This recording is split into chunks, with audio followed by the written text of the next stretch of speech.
Dari mana? Saya Pak. Ya. Dari Filipina Pak. Dari Filipina. Asli Filipina. Batam. Aslinya Batam. Tinggal di Filipina. Sementara iya. Sama ibu siapa? Linda Pak. Ibu Linda. Oh, yang satunya? Srivana. Srivana dari Batam juga. Bukan, saya dari Bintaro Pak. Sama ibu siapa? Srivana. Srivana Bintaro. Tadi yang WhatsApp saya ya. Iya Pak. Mohon maaf karena saya sedang ada perlu banyak di jalan, jadinya saya tidak terbiasa bawa mobil sambil main HP, itu tidak terbiasa. Jadi kalau belum berhenti ya belum pegang HP.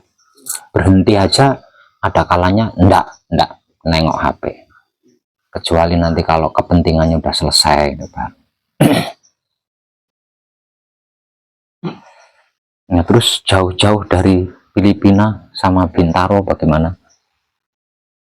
Ada maksud tujuan?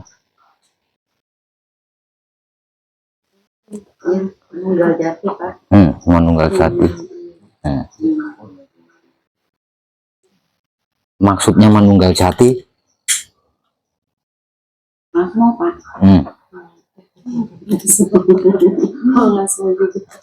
Ngasmo. Manekung Pak. Oh, Manekung. Mau ikut gembleng? Ya. Nah, mau ikut gembleng. Mau ikut gembleng. Boleh-boleh saja. Bisa-bisa saja. Cuma gembleng itu ada syaratnya itu. Sudah selesai 3 level. Baru boleh. Sudah selesai?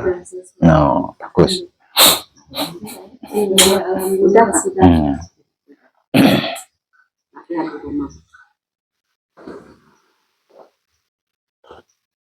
Berdua? Iya. Itu bapaknya? Ini driver. Pendamping kita berdua. Dia mau berdua saja. Jangan jauh-jauh berdua. Dia akhirnya saya minta pendamping.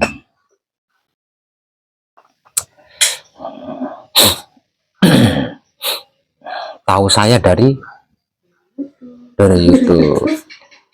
Bu, asli Bintaro ibunya ya?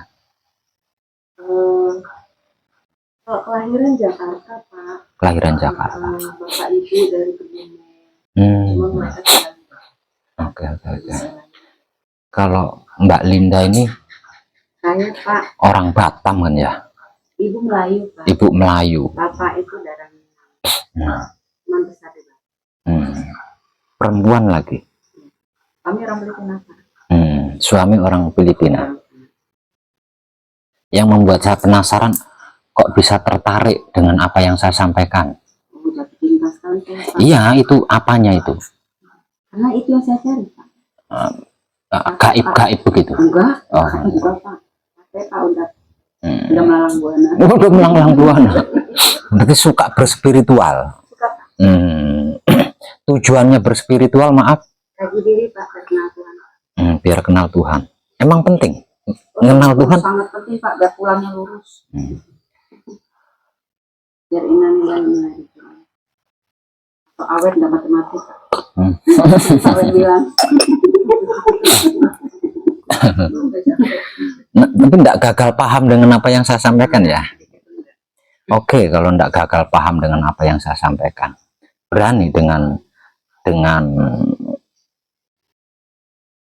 proses gemblengnya, berani. Ada izin dari suami? Mantap. Ibunya juga ada izin dari suami? Sendiri, Pak. Oh, masih sendiri? Oh, single parent. 2 anak. Single parent. Janda sendiri gitu ya, single parent itu? Janda sendirian. Oke. Ya kalau nggak sendirian berarti bukan janda ya? Iya, betul.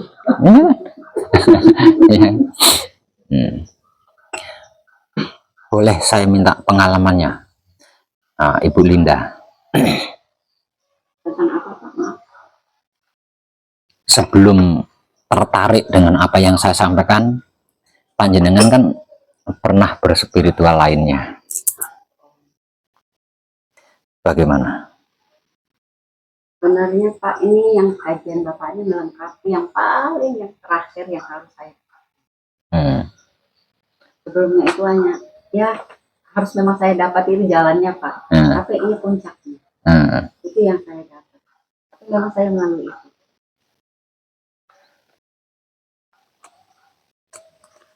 Tapi ini tidak boleh main-main Ibu Linda.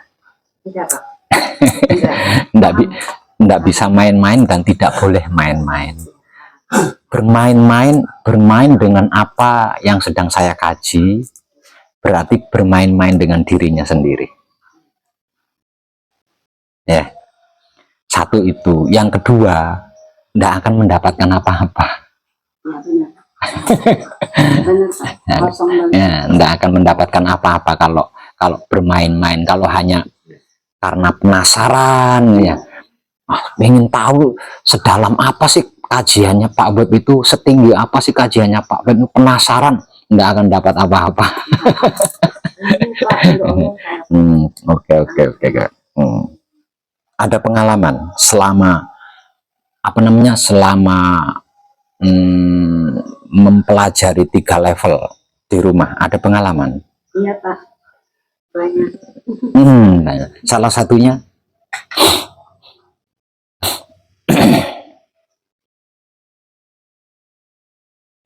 salah satunya mungkin sebelum saya balik terbang ke sini lah ya, saya meditasi. Itu ibaratnya saya sama Romo, ibaratnya kan gini, saya dengerin musik Jawa klasik itu tiba-tiba kayak saya ini kan orang Melayu Jawa bisa ngerti bahasa Jawa, maksudnya bisa paham gitu. Saya kan tahunya baru 1 nih ilmu ini, dan saya tidak tahu apa tentang dulur patah, benar nggak tahu. Terus bisa hafal bahasa itu yang kunci 1, 2, 3, 4 itu saya udah hafal.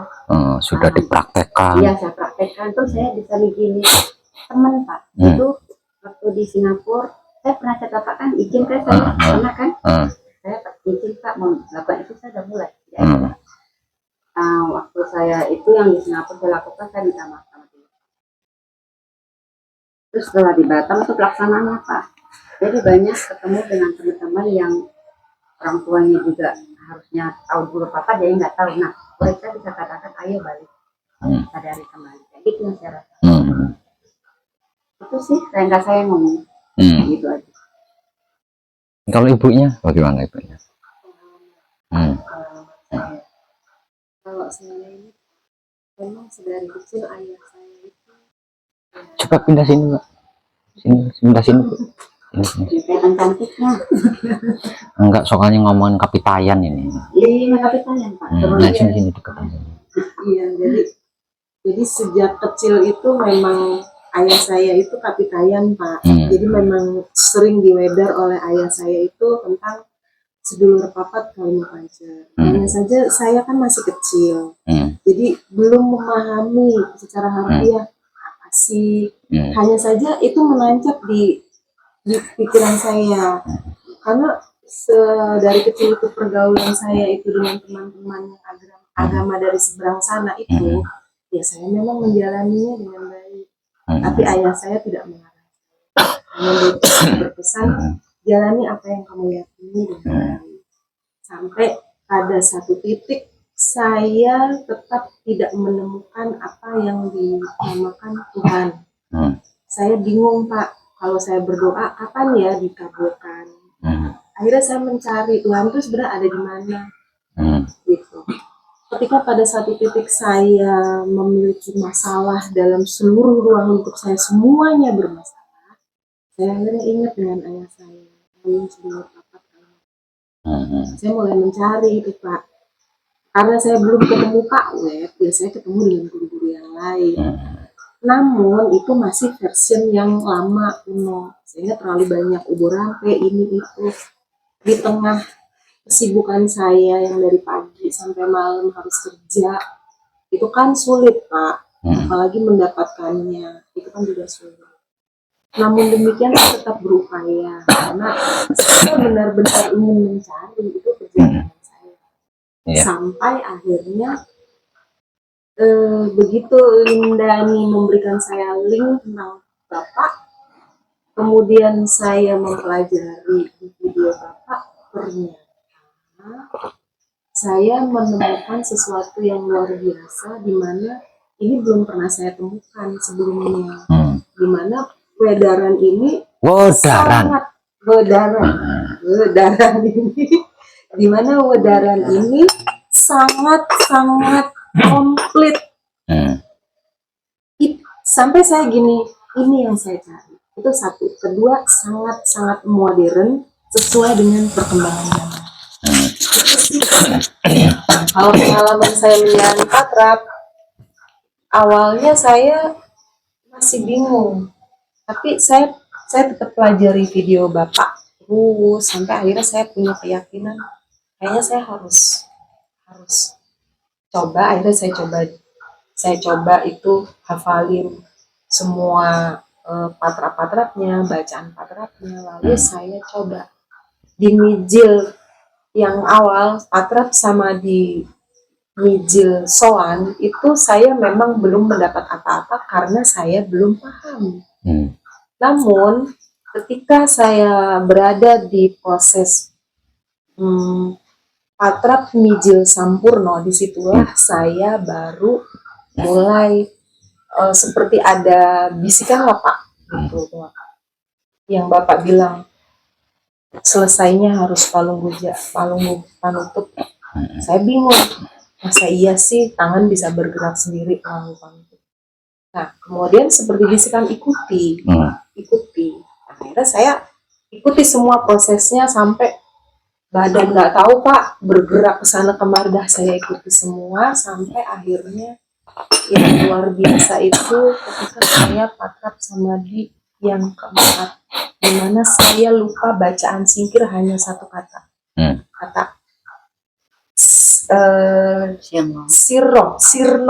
sirno. Kebetulan saya banyak catatan itu Pak. Saya setiap wedaran Bapak itu saya catat lengkap di buku. Jadi saya punya catatannya. Entah berapa menit di terakhir setelah palunggu, sebelum palunggu malahan. Saya bingung karena tidak bergerak sama sekali. Saya cuma nanya, Romo, ini sudah selesai belum? Kok lama? Oke, saya lupa Romo. Satu kata. Saya bilang gitu. Saya boleh ulang, atau saya lanjut, atau saya boleh nyontek. Ini pengalaman bener Pak. Atau saya boleh nyontek Romo. Nggak ada apapun. Akhirnya, oke lah Romo, saya mau ulang, tapi saya mau nyontek dulu, lihat buku, nanti saya ulang. Saya lihat buku Pak, terus saya cuma gini, oh alah, cuma kata sirno, saya bisa lupa. Sirno. Akhirnya oke, saya mau ngulang. Tapi begitu saya mengulang, tiba-tiba ada seperti energi masuk, di mana seluruh gerak tubuh saya udah nggak kontrol. Udah saya gerak sendiri, masuk patra pawaling semuanya selesai. Kemudian seperti ada satu batin itu semua sudah saya maafkan. Saya bilang, Romo, saya tidak perlu mengulang. Semua sudah saya maaf. Di situ saya nangis Pak. Saya nangis yang, ya pokoknya saya nggak tahu Pak. Pokoknya saya cuma bilang, Romo, terima kasih. Saya bilang, begitu indahnya engkau memaafkan semua, bahkan ini saya salah, saya bilang itu, tapi Romo memaafkan saya. Itu Pak yang bikin saya tuh nangis bener-bener. Pokoknya ya udah saya nangis aja gitu. Ini luar biasa gitu, betapa kesalahan saya banyak sekali. Kok Romo bisa maafin saya gitu. Sampai patrap samadhi ini kan bukan main-main, tapi Romo maafin saya. Itu pengalaman pribadi luar biasa. Dan ini saya sakit Pak. Itu saya mau gini aja, kalau saya mau sandaran mobil gini saya nggak bisa. Sekarang Romo sembuhin. Itu setiap selesai patrap Romo yang gerakin sendiri sampai saya bisa gini Pak. Ini tadinya gini saya nggak bisa loh Pak. Karena gini saya bisa. Sekarang nggak bisa. Itu Romo Pak, itu kesaksian yang saya alami. Tunggu dulu. Menurut yang panjenengan ketahui, Romo itu apa? roh mono, roh tunggal. Roh awal yang kalau di video Bapak itu menyebutkan sebagai apa ya, babonnya gitu ya, sang sumber. Sebelum roh ini memecah menjadi 5 dimensi gitu. Kemudian menjadi diisi oleh semua, kalau bumi diisi oleh macam-macam sampai kemudian terakhir penciptaan Adam, kemudian dimasukkan 4 anasir, kemudian anasir dimasukkan lagi 1 asmo. Nah, kemudian itulah yang saya tahu Romo. Nah, dengan pengetahuan itu sudah tepat. Artinya untuk dimensi panjenengan, untuk ukuran panjenengan loh ya, untuk tahapan panjenengan, Romo itu kan belum ada. Iya, itulah yang saya cari, Pak. Lah iya, Romo, iya. Untuk ranahnya panjenengan saat ini Romo kan belum ada itu. Untuk panjenengan loh ya. Iya. Untuk ranahnya panjenengan saat ini Romo itu belum ada. Namun panjenengan menyebut Romo. Padahal Romo yang dimaksud panjenengan itu belum ada. Iya. Untuk ranahnya panjenengan. Betul. Masih belum ada kan. Namun panjenengan bisa mengalami seperti itu. Itu yang saya sedang ingin cari. Ya, mau tahu apa sebabnya? Ya, mau tahu, Kak. Panjenengan bisa mengalami seperti itu bukan karena Romo memaafkan, bukan. Apa, Pak? Soalnya Romo kan belum ada. Bagaimana dia mau memaafkan kalau dia belum ada? Untuk ranahnya Ibu siapa? Bu Sri. Untuk ranahnya Ibu Sri kan Romo belum ada. Ya, Romo belum ada. Namun Ibu Sri menyebut Romo dan merasa Ibu Sri kesalahannya dimaafkan oleh Romo.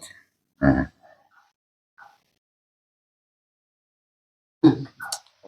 Panjenengan mengalami seperti itu karena panjenengan dipilih, bukan karena Romo. Karena untuk ranahnya panjenengan Romo itu belum ada. Jadi panjenengan mengalami semua itu karena panjenengan karena faktor dipilih, bukan karena faktor dimaafkan. Ya, jadi Romo itu roh manunggal. Secara simpel, Romo itu adalah roh manunggal. Artinya seluruh roh menjadi satu. Nah, seluruh roh sekarang saat ini kan belum jadi satu. Kalau di manunggal saya belum mungkin. Semua. Ya. Untuk saat ini seluruh roh kan belum menjadi satu kan. Masih ada di saya, masih ada di panjenengan, masih ada di Ibu Linda, masih ada di bla bla, hewan-hewan, tumbuhan masih tersebar di mana-mana kan. Artinya kan belum manunggal. Berarti Romo belum ada. Iya, belum, Pak. Romo belum ada berarti. Tapi saya kok bisa, Pak, mengalami itu? Karena panjenengan dipilih. Karena panjenengan dipilih oleh hidup panjenengan untuk menjadi wadah di mana Romo ini akan terjadi. Ya, seperti itu. Itu pengalaman yang sangat luar biasa. Berarti panjenengan mendapatkannya dari video. 100% dari video. Padahal itu artikelnya ada di Google. Ada, saya baca juga. Nah, iya. Di artikel itu juga saya membaca, di video juga saya membaca. Ya. Mempelajari lah. Ya, maksudnya kalau di artikel kan nulisnya mudah karena berbentuk tulisan kan. Kalau di artikel, gitu maksudnya. Kalau saya dua-duanya sih, Pak. Jadi ketika di artikel saya belum menemukan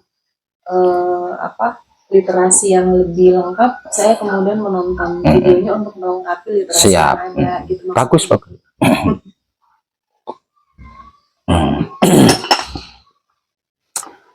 Satu yang perlu panjenengan ketahui secara sadar bahwasanya ini bukan ilmu, ini bukan kebatinan, bukan kejawen, bukan kapitayan, bukan organisasi, bukan politik, bukan agama, bukan semuanya. Ini adalah jati dirinya manusia hidup. Yang menjadikan manusia hidup bisa beragama, bisa berkapitayan, bisa berkeyakinan, dan bla bla bla bla lainnya. Nah, itu yang pertama. Terus yang kedua,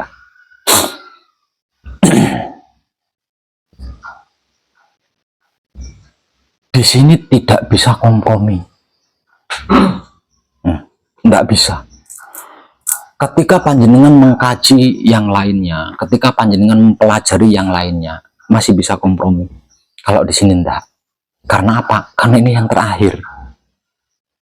Setelah ini nggak ada gitu. Ya. Setelah ini nggak ada. Bukan nggak ada ya, belum ada. Setelah ini belum ada. Kalau nggak ada berarti saya memastikan ya. Ya benar. Tidak menutup kemungkinan kan nantinya ada lagi nggak ya. Jadi setelah ini itu belum ada. Akhirnya ini kan tembok terakhir. Jadi kalau salah ya sudah salah di situ, nggak bisa kompromi di situ. Dan di sini harus maksimal, harus bersungguh-sungguh. Kalau enggak dapat apa-apa, hanya capek saja. Sesungguhnya sama dengan kajian-kajian yang lain. Rumitnya sama, sulitnya sama, beratnya sama. Hanya saja saya permudah. Itu saja. Mungkin yang lain juga bisa kalau ada yang berani. Hanya saja kajian-kajian yang lain kan tidak ada yang berani mempermudah. Sama ini ya. Nggak ada yang berani. Kenapa? Kenapa saya berani mempermudah? Dari sejak zamannya Adam Hawa, kononnya, sampai ke zaman kita saat ini,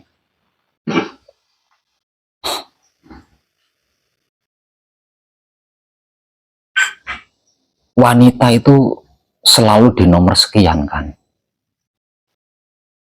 termasuk dalam hal spiritual. Di dalam hal agama saja dibatasi, jadi tidak bisa seutuhnya.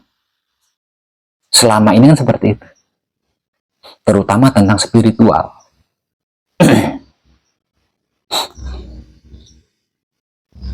Maka saya berpikir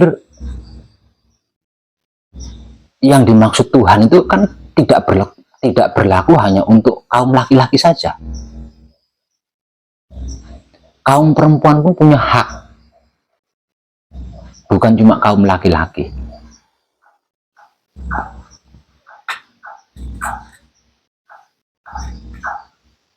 Jadi tidak fair rasanya kalau hanya laki-laki saja yang dapat melakukan seutuhnya, sedangkan kaum perempuan dibatasi. Satu itu. Di sisi lain, betapapun kaum laki-laki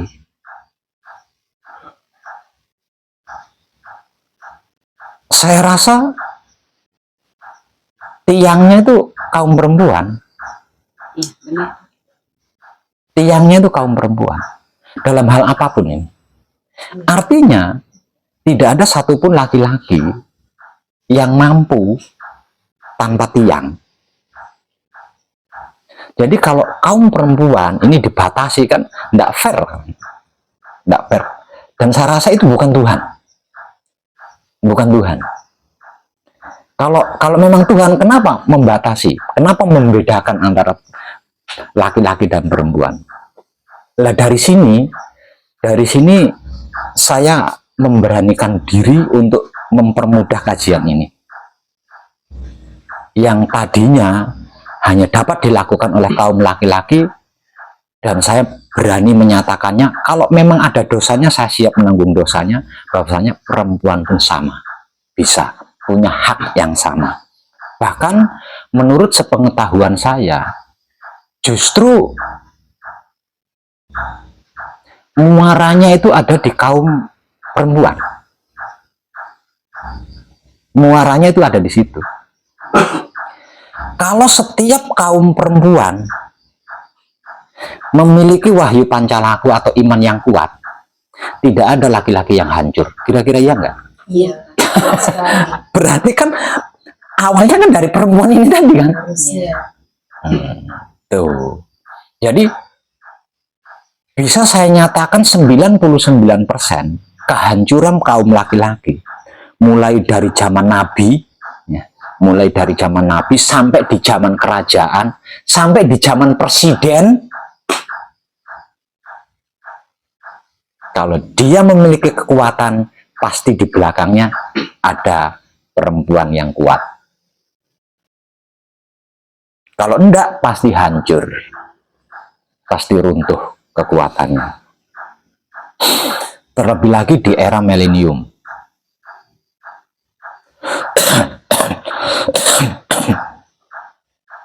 Yang konon katanya emansipasi wanita.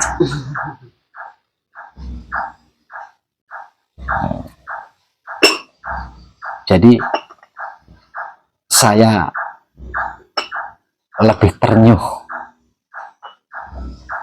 kalau ada seorang wanita yang kesadarannya tergugah tentang jati diri, karena dia akan menjadi tiang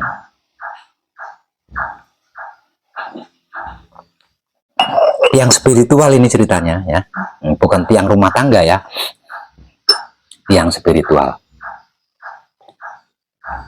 Artinya kaum laki-laki yang terjebak akan semakin berkurang. Kaum laki-laki yang menyukai maksiat akan semakin berkurang. Karena apa? Karena perempuannya kuat iman, karena perempuannya kuat wahyu pancalakunya. Dan saya menerima kedatangan panjenengan dengan segenap jiwa raga saya. Hanya saja saya minta syarat, panjenengan harus bersungguh-sungguh. Saya tidak minta syarat yang lain. Saya hanya minta syarat panjenengan bersungguh-sungguh. Karena apa? Karena yang akan panjenengan kaji adalah jati diri panjenengan sendiri, bukan jati diri saya gitu. Jati dirinya panjenengan sendiri. Nah, kalau panjenengan tidak bersungguh-sungguh berarti kan bermain-main. Nah, kalau panjenengan bermain-main berarti panjenengan mempermainkan jati diri panjenengan sendiri. Dan di sini tidak ada kompromi. Tidak ada kompromi.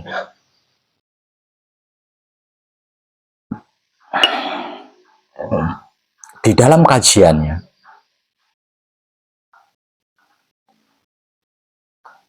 kajiannya, yang menjadi pondasi adalah Baitul Makmur, yang sering saya bahasakan dengan sangat sederhana sebagai otak atau pikiran. Baitul Muharram, yang sering saya bahasakan dengan sederhana sebagai hati atau batin. Kelamin atau syahwat. Baitul Muqaddas, yang sering saya bahasakan dengan sederhana sebagai kelamin atau syahwat. Otak atau pikiran ini harus terjaga kebersihannya dari prasangka-prasangka buruk, pikiran-pikiran jelek. Hati atau batin ini harus terjaga kebersihannya dari rasa dan perasaan syirik, iri, dengki, cemburu, bully, fitnah, mencari-cari kesalahan orang lain. Harus terjaga kebersihan dari situ. Sedangkan kelamin atau syahwat ini pun harus terjaga kebersihannya dari keinginan-keinginan jahat, keinginan-keinginan merugikan orang lain, keinginan-keinginan membohongi orang lain, keinginan-keinginan menipu orang lain, keinginan-keinginan memanfaatkan orang lain, menjatuhkan orang lain. Panjenengan mampu di tiga hal ini, panjenengan tidak menutup kemungkinan bisa melebihi wong edan baku.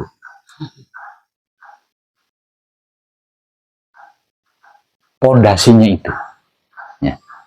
Lah, wahyu pancagaib yang tidak lain dan tak bukan adalah jati diri panjenengan yang sejati, yang memiliki sikap dan sifat tersebut. Wahyu pancalaku atau iman itu adalah alat untuk menjaga kebersihan otak atau pikiran, alat untuk menjaga kebersihan hati atau batin, dan alat untuk menjaga kebersihan kelamin atau syahwat dari yang barusan saya sebutkan tadi.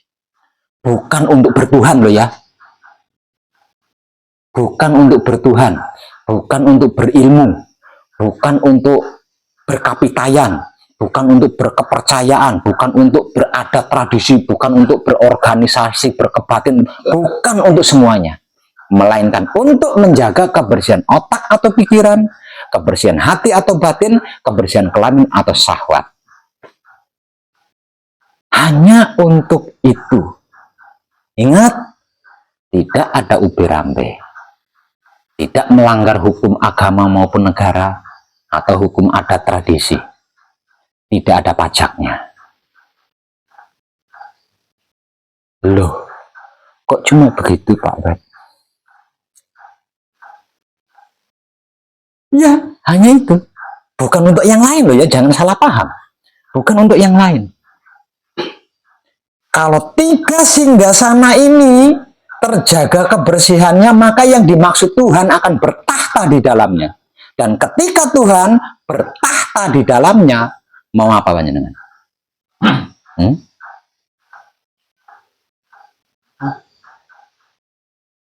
Hanya sesederhana itu. Hanya sesederhana itu. Namun syaratnya panjenengan harus bersungguh-sungguh. Tidak boleh bermain-main. Karena apa? Karena wahyu panca gaib yang dipraktekkan menggunakan sikap dan sifatnya wahyu panca gaib itu sendiri, yaitu wahyu pancalaku atau iman, adalah alat. Ingat, alat untuk menjaga kebersihan otak atau pikiran, alat untuk menjaga kebersihan hati atau batin, dan alat untuk menjaga kebersihan kelamin atau syahwat.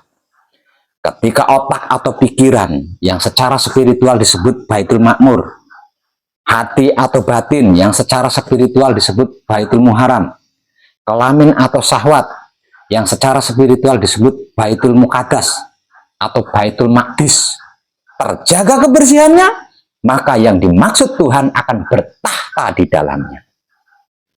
Dan ketika yang dimaksud Tuhan bertahta di salah satu yang panjenengan jaga, ketika dia bersinggasana di Baitul Makmur, ingat Baitul Makmur adalah kantor di mana yang dimaksud Tuhan menciptakan sesuatu. Baitul Muharram adalah tempat atau kantor di mana Tuhan memelihara sesuatu. Sedangkan Baitul Muqaddas atau Maqdis adalah kantor di mana ketika Tuhan menyempurnakan sesuatu. Dan itulah sesungguhnya kehidupan. Tidak ada satupun kehidupan yang berada di luar itu. Semuanya berada di luar. Semuanya berada di dalam itu. Tinggal 3 singgasana ini tadi terjaga kebersihannya apa tidak, itu saja.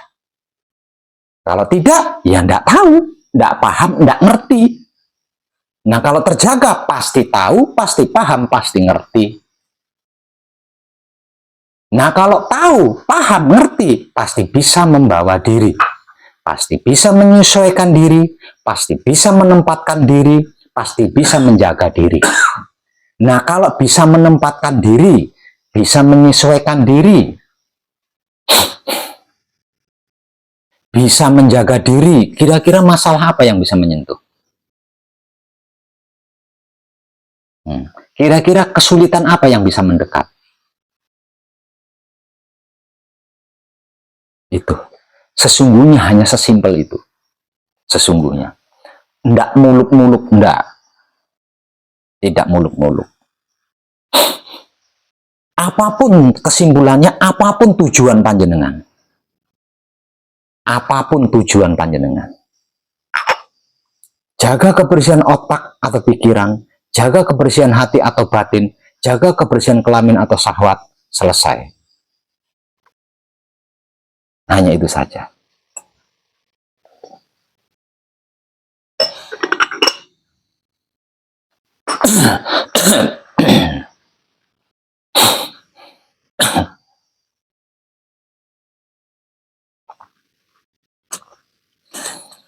Mungkin sebelumnya punya pertanyaan.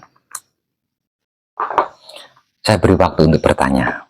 Mungkin ada pertanyaan yang selama ini belum terjawab atau belum mendapatkan jawabannya.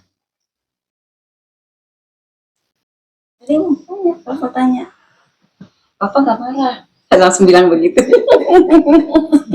Di video banyak ini, Bapak gak marah. Mau tanya? Iya, makanya enggak.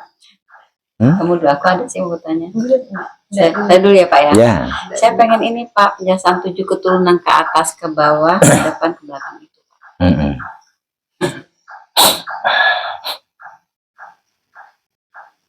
secara tradisi silsilah itu memiliki 7 garis keturunan.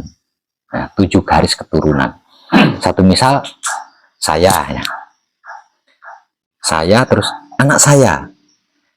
Anaknya anak saya. Terus anaknya anak saya. Nah, terus sampai 7, sampai 7 gini. Itu namanya silsilah. Ya. Ini dari saya.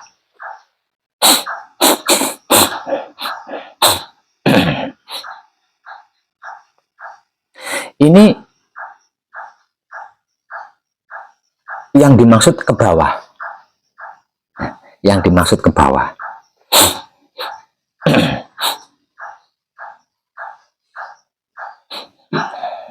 Sedangkan ke atas itu dimulai dari bapak dan ibu saya.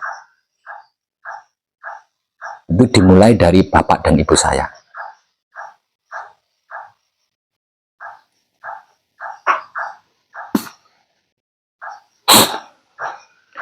Nah, yang dimaksud ke kanan dan ke kiri ini adalah kakek, ini adalah buyut.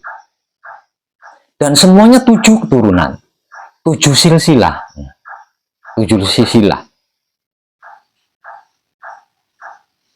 Itu kalau masih hidup akan terselamatkan, kalau sudah tidak hidup akan tersempurnakan.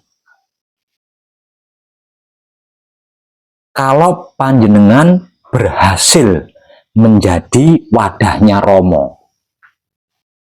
Kalau panjenengan berhasil menjadi wadahnya Romo. Nah, wadahnya Romo itu yang mana? Yang seperti apa? Lah itu tadi 3 singgasanan itu wadahnya Romo itu. Nah, jadi sebelum otak atau pikiran ini terjaga kebersihannya, sebelum hati atau batin ini terjaga kebersihannya, sebelum kelamin atau syahwat ini terjaga kebersihannya, ini Romo belum ada. Ya, belum ada.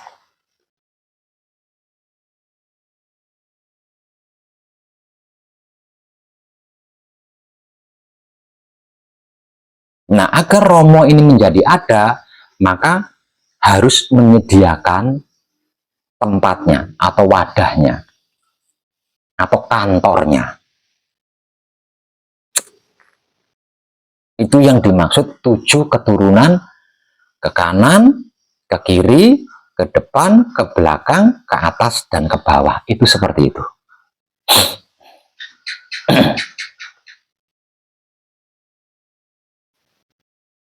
Itu yang ditanyakan. Iya, boleh tambah lagi Pak? Boleh. Kakak adik nggak termasuk ya Pak? Tidak. Terus Tidak termasuk. kakek bu itu laki-laki dari pihak ibu dan bapak? Suami istri. Suami saya juga? Enggak, maksudnya kakek nenek. Kakek nenek dari mama dan papa? Iya. Terus, sama apa orang tuanya ibu saya. Kedua orang tuanya ibu saya, dan kedua orang tuanya bapak. Saya. Terus suami saya bagaimana? Harusnya ini yang melakukan suami panjenengan. Kalau suaminya tidak melakukan, ya. Apa salahnya jika istrinya yang mampu? Oh, jadi saya bisa? Bisa. Mungkin sang suami sibuk ya bekerja untuk mencarikan makan buat kita, buat anak-anak kita, sehingga tidak punya waktu untuk berspiritual. Nah, kalau istrinya punya waktu untuk berspiritual, apa salahnya? Jadi dapat juga beliau ya? Ya, terbawa oleh panjenengan. Jadi pahlawan itu tidak harus laki-laki. Bukan dia. Pahlawan itu tidak harus laki-laki. Nah, ini harusnya kan laki-laki harusnya. Ada lagi? itu tentang kesempurnaan yang bisa menyelamatkan dan bisa mengembalikan apapun kepada asal-usul sangkan paraning dumadi. Itu jaminan itu. Itu jaminan. Kalau bersungguh-sungguh menjaga 3 hal ini tadi loh maksudnya. Hanya itu saja syaratnya. Tapi maaf Pak, satu lagi belum. Yang kakak adik nggak bisa ya Pak ya? Ya. Kakak saya atau adik saya, abang saya gitu, misalnya. Di dalam jaminan ini enggak. Namun bisa dimasukkan ke ranah kesadaran cinta kasih sayang hidup panjenengan. Iya. Bisa lewat situ. Karena kemarin kan adik saya yang nomor 4 lagi ya gitulah lagi jati diri, jadi gurunya itu YouTube gitu loh, tapi ya gitulah Pak ya. Terus saya waktu meditasi itu Romo berkata, nggak Romo lah mungkin urip saya, kamu Linda yang bisa ngobatin. Itu jawaban. Iya, melalui kesadaran cinta kasih sayang, bukan jaminan yang barusan saya ungkap. Iya. Kalau itu bersifat pribadi. Pak, itu aja Pak, terima kasih. Ya. Ibunya Bu Sri. Berkenaan dengan Mijil Atrap Mijil Sampurna, Mijil Sampurna itu kan salah satu fungsinya kan menyempurnakan.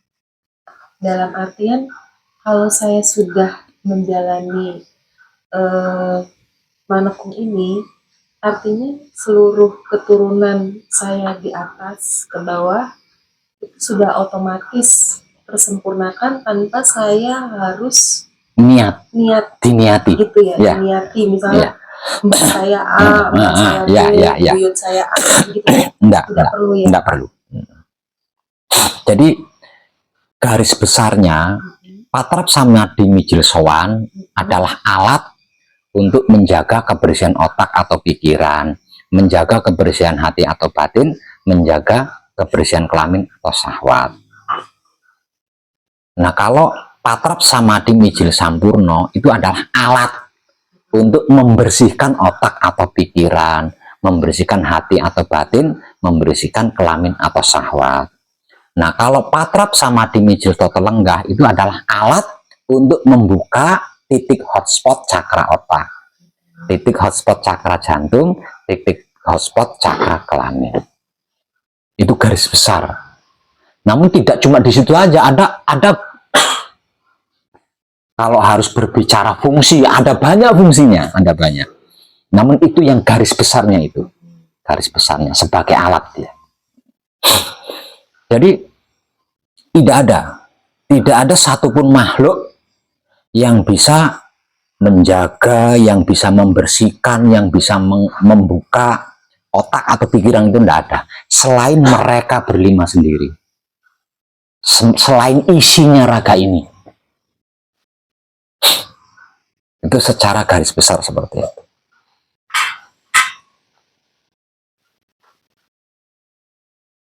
Ada lagi? Aku nggak ada. Bingung, ada. Tanya aja. Nggak tahu, jadi ada kayaknya aku udah. Sementara ini mungkin baru itu saja kali Pak. Nanti seiring berjalannya waktu nanti akan ada yang saya akan kalikan. Mungkin ungkapan. Soalnya tadi saya kan wirawiri ke sini berkali-kali. Panjenengan ribut. Kenapa di depan saya kok nggak ada? Iya, ini banyak loh tadi. Saya lihat saya dengan Mas itu memang saya banyak sharing pengalaman perjalanan spiritual saya gitu. Sampai bagaimana saya sampai pada kajian kajian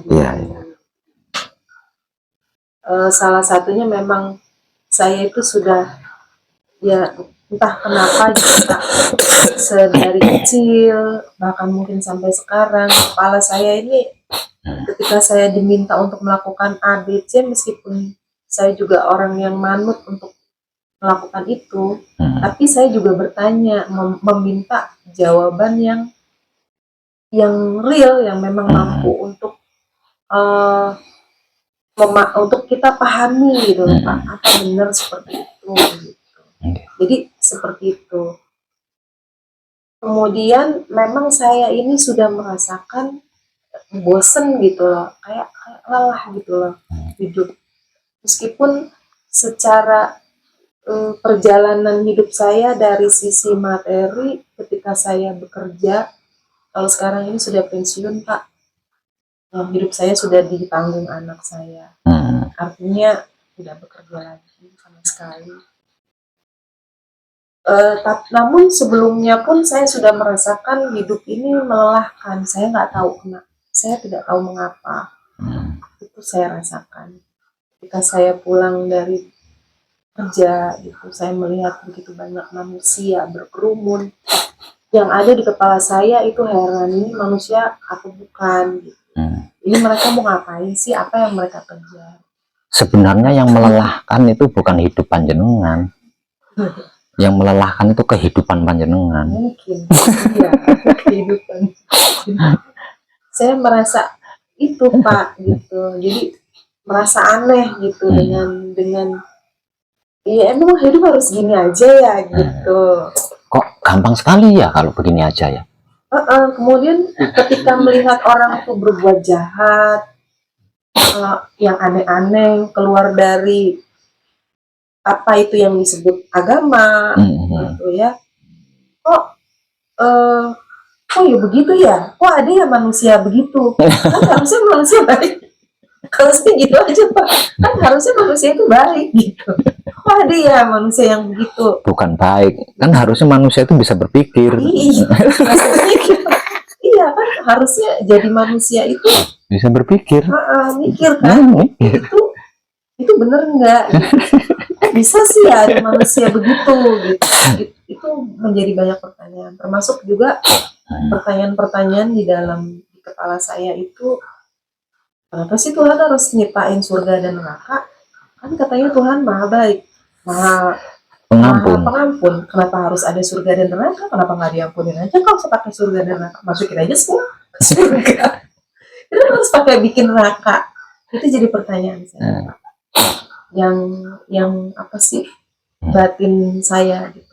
Kemudian ketika saya melaksanakan ibadah di agama yang saya anut dari negeri seberang itu, saya berupaya yang namanya mencari gimana sih saya itu kalau berdoa, yang namanya Allah itu mendengar doa saya.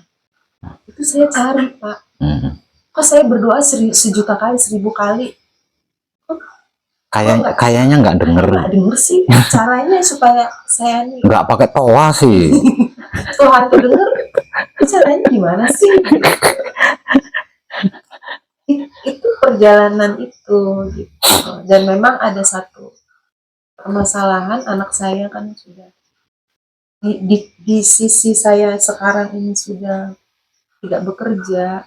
Ada satu sisi yang menjadi ganjalan saya, anak saya memang sudah selesai semua kuliah, mereka sudah di waktu bekerja, tapi saya melihat belakangan ini kok mereka keluar masuk kerja, nggak yang bisa aja mendapatkan penghasilan yang, padahal saya melihat tanggung jawab mereka sangat harusnya besar gitu. Sampai saya bilang, Romo, ini kan Romo udah kasih segini, kan ini kan harus dirawat. Kalau untuk merawatnya nggak ada, ini bagaimana cara merawatnya? Contoh kecil aja, misalnya gini, Romo kan kasih saya mobil ketika saya kerja. Terus saya sekarang udah nggak punya uang. Mobil ini kan harus diganti oli, harus saya rawat, harus dipajakin sebagai warga negara yang baik. Kan saya nggak boleh telat pajak. Iya. Terus sekarang saya nggak ada yang buat bayar. Terus caranya saya minta sama Romo tuh gimana? Romo kemana kamu? Terus Romo kemana gitu? Kok nggak nolongin saya itu? Kan pencarian itu gitu. Kemana gitu. Padahal saya cuma ingin jadi warga negara yang baik gitu ya, bayar pajak tepat waktu gitu. Ini mobil Romo sudah kasih ke saya harus rawat, nggak mungkin saya diemin aja, olinya nggak diganti, ini bodinya lecet nggak dibenerin, udah rusak-rusak harus dibenerin kayak gitu Pak. Itu Salah satu contoh yang konkret, logika banget. logika gitu. Logika banget. Kayak seperti contoh anak saya, itu saya paham benar. Ayah mereka bukan orang yang, ayah mereka orang yang sangat berada, sehingga warisan mereka itu menurut saya banyak. Mereka kan harus bayar pajaknya mahal. Iya. Itu Emangnya cukup warisan tok? cukup. Terus mereka kan harus bayar listriknya mahal. Iya. Itu ruangan semuanya ada AC-nya. Dari mana mereka punya uang kalau Tuhan tidak kasih? Itu Intinya curhat nih. kalau Romo nggak kasih itu, Tapi itu bisa dikatakan mayoritas loh Ibu Lina. iya makanya. Realitanya memang seperti itu. Kayaknya semuanya gitu kok. Iya, memang Terus seperti Romo Makanya. ini bayar pajak rumahnya dari mana? Ini BBM-nya kan mahal. Serahin Teman sama saya- Romo aja, nggak usah pusing. Bayar pajak itu rumah kan mahal. Iya. Nah kalau anak saya nggak dikasih kerja yang cukup untuk itu, Gimana? gimana dong Romo? Kan Romo yang udah kasih itu. Mayoritas realitanya memang seperti itu. Kehidupan ini ya. Nah, kalau enggak munafik loh ya. Tapi itu, Bahkan saya sendiri. tapi kalau bersama itu kita nggak mikir ke sana loh. Pak ya. Iya. Kalau udah bersama itu Nah, enggak. saya Nah, terus sendiri. saya ingin Mm-mm. bisa bagaimana supaya pikiran-pikiran itu Hmm. hilang, Itu tenang, nanti sempurna tuh. Nah, iya. supaya Iya, itu setelah mengungkapkan itu terus solusinya apa kan gitu ya. apa? Nah, solusinya apa? Nah, kalau di sini simpel banget solusinya. Yang kedua, Miliki wahyu panca gaib, praktekkan atau ibadahkan menggunakan sikap dan sifatnya bersungguh-sungguh. Selesai. imam tadi. Namun sayang, sebenarnya bisa saya nyatakan semuanya paham kok. Semuanya ngerti, semuanya paham, semuanya tahu. Yes. Hanya saja tentang bersungguh-sungguh ini loh yang belum mau. Maunya itu melakukan patrap samadhi sekedarnya. Tapi mobilku pajaknya lunas.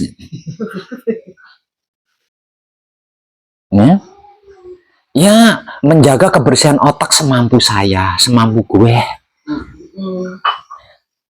Tapi kredit saya Selesai. lancar. Maunya gitu. Nah, ini kan susah. Ini nggak bisa, ini nggak bisa kan ini. Nah, yang saya cari adalah bagaimana saya bisa melaksanakan semuanya itu dengan baik dan benar. Itu Pak yang saya cari, mengapa saya datang kepada Bapak. Siap. Dan ini contoh buat yang lainnya. Bahwasanya sesungguhnya itu sangat sederhana. Bersungguh-sungguh itu saja. Sudah melakukan gitu, sudah melakukan, namun belum bersungguh-sungguh. Buktinya masih bisa dipending. Itu berarti kan belum bersungguh-sungguh. Kalau bersungguh-sungguh kan nggak bisa dipending kan ya? Iya. Ditunda itu nggak bisa kan kalau bersungguh-sungguh.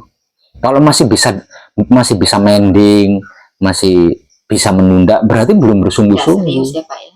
Nah, kalau masih belum bersungguh-sungguh, ya pajak mobilnya jangan minta terbayar dong. Walaupun belum sungguh-sungguh, Iya. gampang ceritanya kan seperti itu. Gampang ceritanya. Nah, berkenaan dengan itu semua tadi juga Pak, saya itu ingin memastikan apakah yang saya lakukan ini sudah, jadi ada ininya, indikatornya, maksudnya gitu. Jadi indikator untuk memastikan bahwa ini udah bener loh gitu. Apa sih indikatornya itu gitu maksudnya? Kalau tentang kalau tentang benar dan salah sih nggak ada, nggak ada. Di sini nggak ada benar salah, itu nggak ada. Karena apa? Karena benar salah itu kan perkara kacamata doang. Sungguh-sungguh, simpel, sungguh-sungguh. Nah terus pertanyaannya, indikator sungguh-sungguh itu bagaimana? Indikatornya apa ya? Ya kan? Iya. Indikatornya bahwa saya nih udah sungguh-sungguh. Saya makanya ingin tahu. Oh iya, Bu Sri, Anda sudah terlihat dari awet baru dengan indikator begini, berarti Ibu sudah bersungguh-sungguh. Bukan benar, sudah bersungguh-sungguh. Gitu. Itu yang ingin saya dapat. Nah itu indikatornya gampang banget. Misal contoh, namanya Bu Sri ya, namanya Bu Sri. Iya. Katakanlah, ini tetangganya Bu Sri. Pak Web, Ibu Sri itu sekat. No, itu namanya sungguh-sungguh.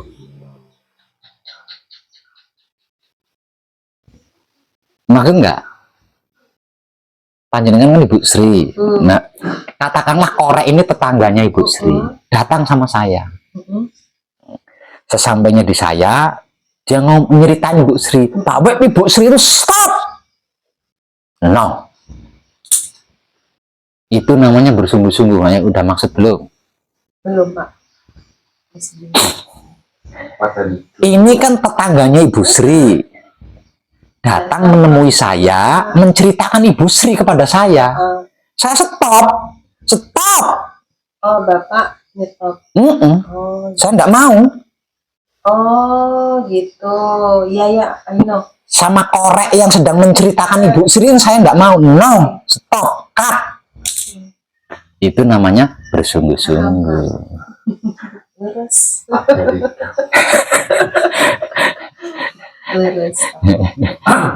Itu namanya bersungguh-sungguh itu. Atau misal contoh lagi, saya mengetahui tetangga saya didatangin mobil dari dealer, nurunin motor di depan rumah tetangga saya. Paling stop, no.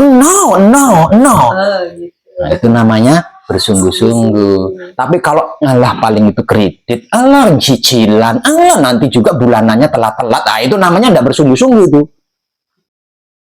Itu maksudnya bersungguh-sungguh itu begitu. Jadi kalau ada pikiran-pikiran negatif,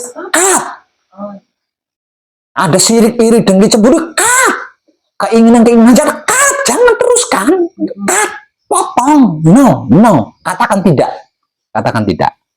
Itu namanya bersungguh-sungguh. Apakah itu berat? Iya, ini Pak, udah. Hanya gitu tak. Selama ini kan kita pelaksanaannya belum memahami secara real gitu Pak. Jadi memang apa sih maksudnya? Gitu. Itu namanya bersungguh-sungguh. Jadi bener-bener jaga itu bener-bener gitu. Sedikit pun tidak dikasih celah, sedikit pun tidak dikasih kesempatan sesuatu yang negatif, yang jelek, yang masuk itu tidak dikasih kesempatan. Bener-bener dikat, nolak, tidak mau. Siapapun Anda, bahkan presiden sekalipun, kalau menceritakan tetangganya ke saya, no. Walaupun kau presiden, no. Pergi. Apalagi bukan presiden, itu namanya bersungguh-sungguh. Oke. Iya. Jadi ketika datang ada hal-hal yang buruk di pikiran, langsung cut, jangan lama-lama kata. Kan sudah capek gitu kan? Iya. Capek. Namanya orang capek kan gitu kan? Iya. Nggak mau denger. Urusan kamu. Saya udah lelah dengerin cerita tetangga saya dari kamu, udah lelah. No. Katakanlah seperti itu. Itu namanya bersungguh-sungguh.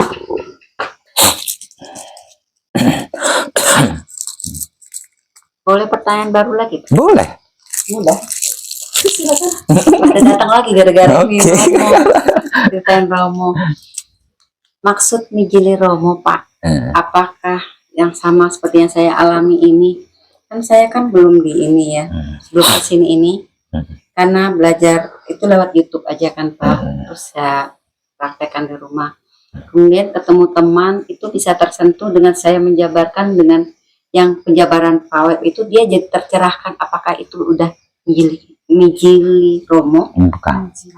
Mijili Romo. Itu sifatnya singkir, yaitu menebar cinta kasih sayang Gusti. Artinya panjenengan sedang melakukan, sedang menebar cinta kasih sayang hidup panjenengan kepada sang teman itu tadi. Oh, walaupun dalam meditasi bareng kayak gitu, tapi itu jadi jawaban dari singkir. Ya, sifatnya singkir. Sifatnya singkir. Ya kan? Sifatnya singkir adalah menebar cinta kasih sayang Gusti. Gusti itu adalah guru sejati. Guru sejati itu tak lain dan bukan adalah hidup. Jadi Gusti itu bukan Tuhan ya. Gusti itu kependekan dari guru sejati, yang berarti hidup. Jadi, atau roh suci. Yang mijili Romo mungkin Pak? Mijili Romo itu terjaga dulu kebersihannya ini, terjaga dulu. Nah kalau sudah terjaga, Romo akan berdomisili. Nah kalau sudah berdomisili, kan ada keluar masuk keluar. Nah itu yang dimaksud mijil.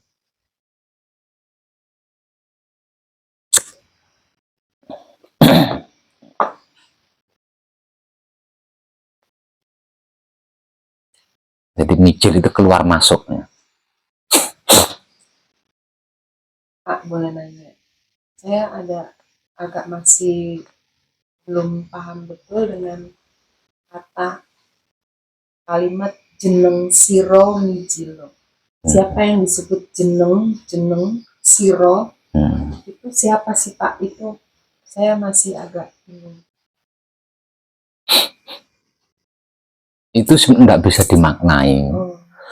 Karena itu kan bahasa roh ya. Itu kan bahasa roh. Namun kalau harus diartikan, jeneng siro itu kamu yang di dalam.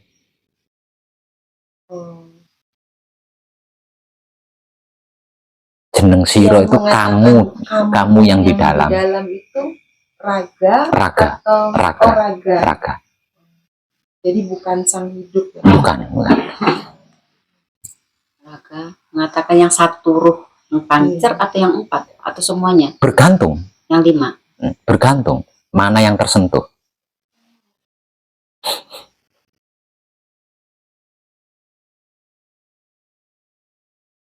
Saya baru paham betul. Ya, saya juga baru paham sekarang. Saya pikir itu hidup. Kalau makna tidak bisa dimaknai karena itu bahasa roh ya. Kalau arti, nah itu kurang lebih artinya yang ada di dalam. Setidaknya ketika saya memahami artinya itu kan pada saat saya melakukan akrab samadhi akan lebih memudahkan saya untuk tidak penasaran. Bukan tidak penasaran, saya paham apa yang saya katakan yang maksudnya. Jadi nggak ngawang-ngawang gitu Pak. Saya ngomong ABC maksudnya apa? Ya nggak tahu kan, itu kan ya lucu.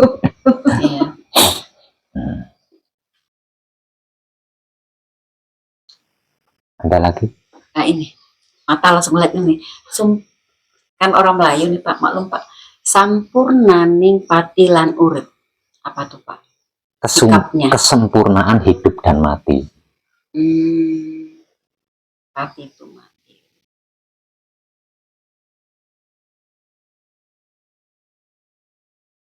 Pak, yang dimaksud dengan bahwa kita itu akan langgeng uripnya, hidup kita, apakah maksudnya adalah berumur panjang atau misalnya kita sudah memang waktunya kita harus kembali kepada sang pencipta, kemudian kita berpulang lalu bereinkarnasi kembali dengan sempurna sesuai dengan mau kita, yang mana nih Pak?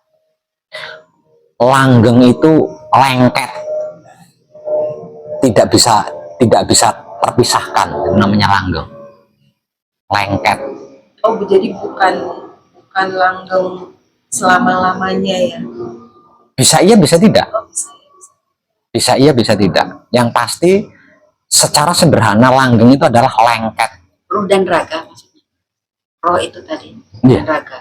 Kalau berkaitan dengan ruh dan raga, ya berarti ruh dan raga lengket. Iya, itu maksud saya. Seperti itu. Lalu apakah artinya itu kita akan berumur panjang? Ya bisa iya, bisa tidak. Oh, bisa ya, bisa. Bisa iya, bisa tidak. Suka-suka. Yang pasti itu lengket. Antara hidup dan raga itu lengket, tidak bisa dipisahkan. Artinya begini, dalam artian begini. Ya saya sudah tua, sudah 200 tahun misalnya.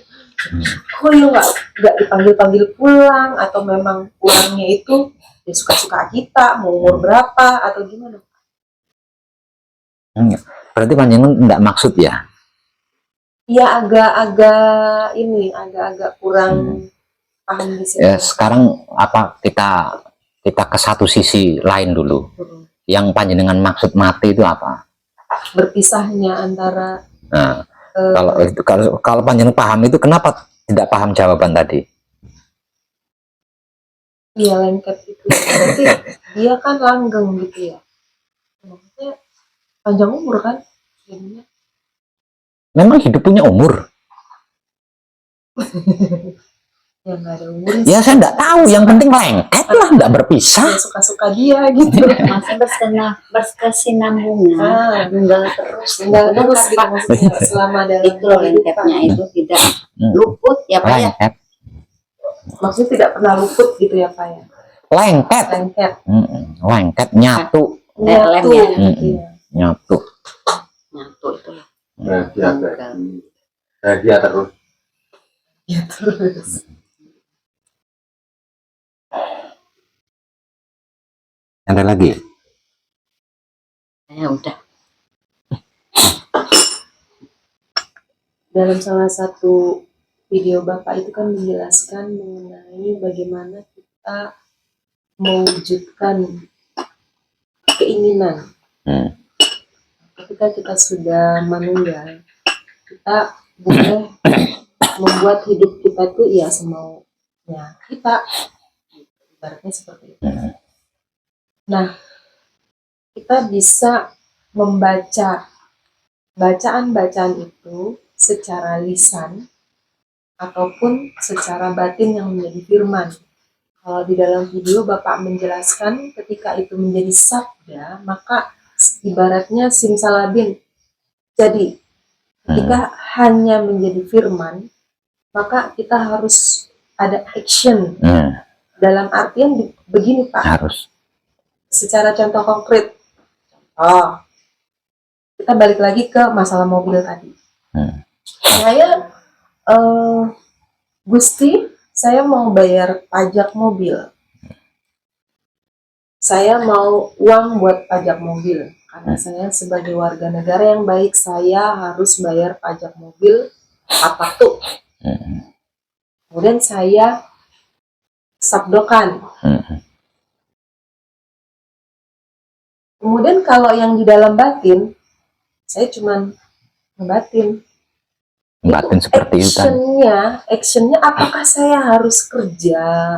Ya salah satunya. Jualan. Salah satunya. Gitu. Iya. Jadi harus ada action. Ya. in Yang judulnya mendapatkan uang. Mendapatkan uang. Ya. Oh begitu. Bukan turun dari langit ya. Ya, kan kalau yang sabdo itu kan tiba-tiba Linda, Tri, mana rekeningnya? Apa Lin? Mau transfer. Itu kalau yang di sabdo. Oh begitu. Terima kasih. Jadi saya lebih jelas. Ya. Berarti jika kita melakukan patra, lalu kita misalnya saya sekarang kan nggak bekerja. Siapa sih yang mau menerima saya bekerja di usia yang juga sudah tidak muda lagi? Kan kalau misalnya saya hanya berfirman-firman gitu di dalam batin, kan aku tidak punya action. Itu apa yang terjadi, Pak? Apakah tidak pernah firman tersebut terwujud? Apakah ngumpulin botol aqua dapat 5 terus dijual ke tukang rongsokan itu butuh usia muda? Gitu. Ya. Jadi tetap action ya, Pak. Bagaimana ada harus ada actionnya. Ada aksi, ada reaksi, kalau ada hasil. Entah itu jual daun atau apa saja, ada actionnya. Harus ada action. Kalau mau action berarti ya enggak bisa. Akan bisa. Tidak tergenapi kan, firmannya tidak tergenapi. Nah, kalau yang di patrap singkir, Pak, karena lidah kita itu ini, apakah kita hanya berfirman atau bersabdo dengan segala upaya? Singkir. Yang singkir bacaan. Berarti panjenengan nyimak videonya kurang paham, kurang baik. Di dalam video itu saya jelaskan. Iya, kemudian lakukan patrap singkir, lalu membaca bacaan singkir 3 kali berturut-turut di dalam hati. Oh, di dalam hati. Enggak dalam hati ya? Gua dalam hati. Dalam hati sih, Pak. Karena apa? Karena menggunakan ucapan nggak bisa kan, menggunakan ucapan kan tersumpel ini. Jadi hanya jadi firman. Tidak termasuk ke situ itu. Nah, karena itu adalah alat, artinya panjenengan sedang menggunakan alat. Jadi tidak ada kaitannya dengan sabda, nggak ada kaitannya dengan firman. Artinya seluruh bacaan patrap, kalau saya kan lebih menyukai tidak disabdakan, lebih senang di dalam batin, karena itu akan membuat saya lebih berkonsentrasi. Karena kalau saya ucapan malah saya jadi ngawur-ngawur gitu. Itu berarti sama saja ya? Sama saja. Jadi bukan tidak ada kaitannya dengan yang tadi kita bicarakan di awal tadi tentang bayar pajak tadi. Nggak ada. Yang terkait dengan sabda dan firman itu sana. Oh, yang ini. Pak Lungguh Jati. Kita belum selesai. Iya, kita kan kita belum nanti perlahan ya, Pak ya.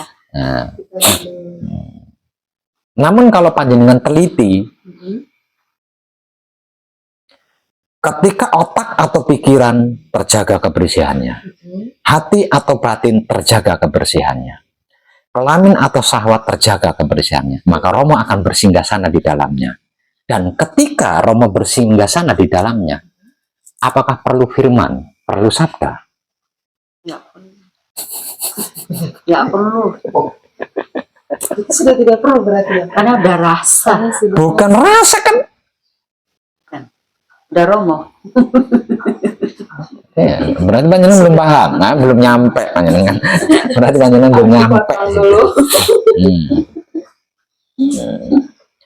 Nah, kalau sampai satu misal ya, otak, pikiran terjaga kebersihannya, hati atau batin terjaga kebersihannya, kelamin atau syahwat terjaga kebersihannya, Romo kan bersinggasana di dalam.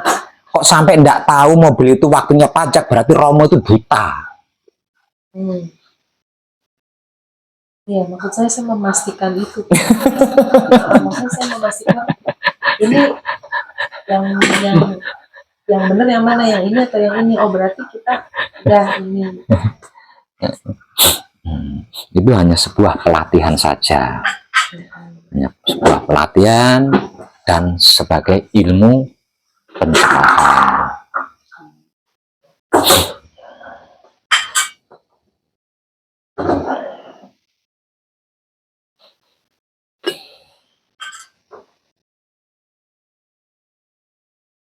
Jadi kesimpulannya,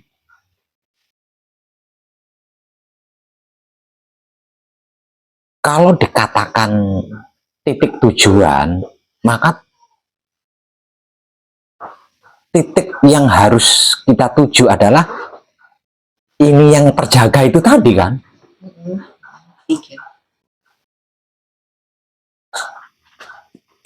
Tujuannya kan itu. Iya. Bukan bersabda atau berfirman, bukan. Bukan itu masih proses, itu jenengan itu masih proses di situ. Itu selesai, sudah selesai itu.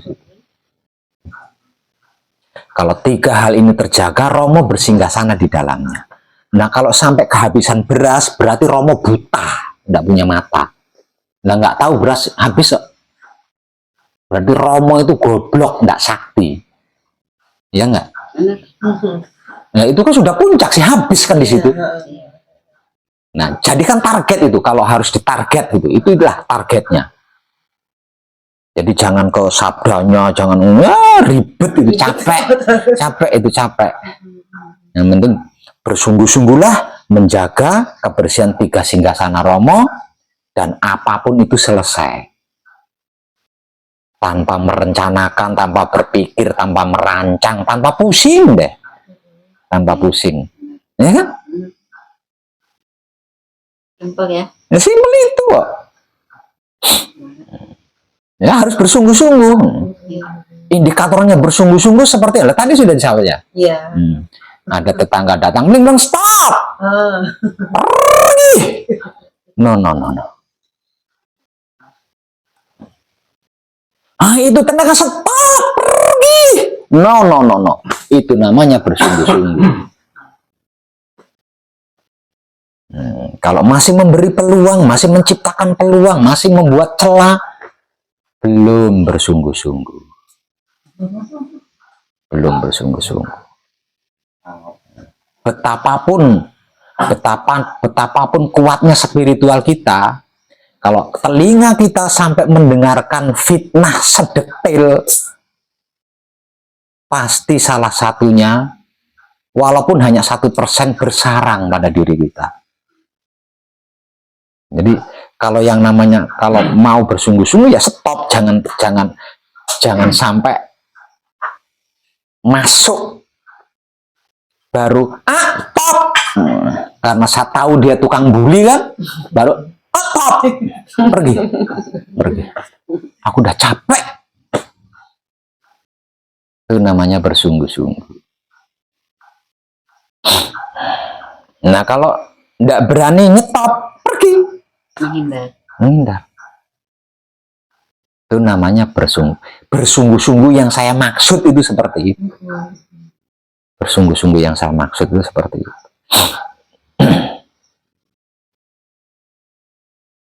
Nah, kalau belum bersungguh-sungguh, pasti tetap ternoda. Nah, kalau ternoda, Romo tidak akan pernah bersinggasana di dalamnya.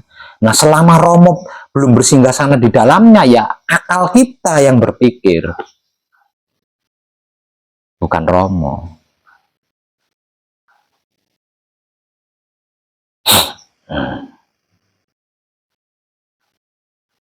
Ada lagi?